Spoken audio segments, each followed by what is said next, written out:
Okay, so I ordered a new cat and it's in this box. I'll tell you what brand it is. It's from Dorman. Alright, so let's go ahead and open this sucker up and see what we get on the ground. Okay, they give you the manifold gaskets, right? One for the top and the bottom with the screws. They also give you the heat shield.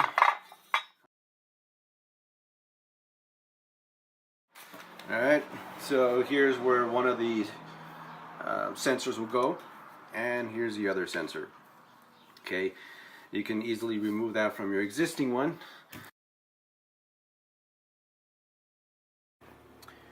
So we're going to go ahead and use one of these tools. This is a scan tool.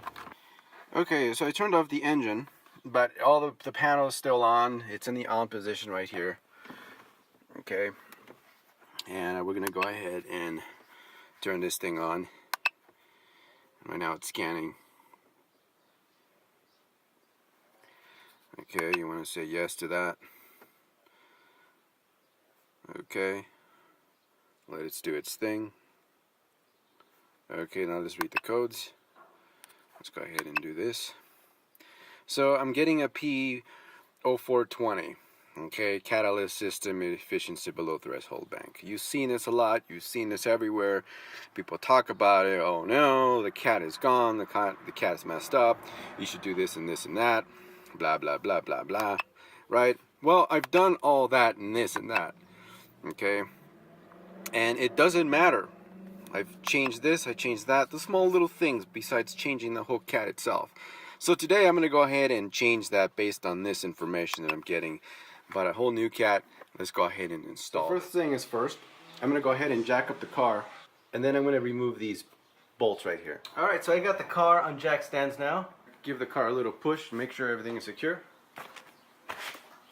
Now I feel safe working underneath the car. Alright, so now let's go underneath the car and tell you what the bolts you need to remove on the bottom. So as we go underneath, here is the, there you go, this. It attaches to this right here. And here's a headerless manifold, part of it. I don't know if you can see that, but you have to remove these two bolts right here. And inside you'll have that aluminum donut. Now, according to the engineering manual, it says to replace this donut every time you remove these things. Okay, so I went ahead and removed those bolts from the heat shield right here. There are only 4 of them. There's 1, 2, and there's 2 more right here. Okay, now you can go ahead and remove this just like that. It just comes out. You see, I didn't detach my wires. Alright, there it is. So look at that. That looks ugly. Alright, now we have access to that sensor there. We're going to go ahead and remove that sensor and remove the one on the bottom. So in my type of car, I have to remove the alternator and disconnect the battery. Not in that order. So the order would be battery, serpentine belt, and then the alternator. Okay, now I have access to that bolt.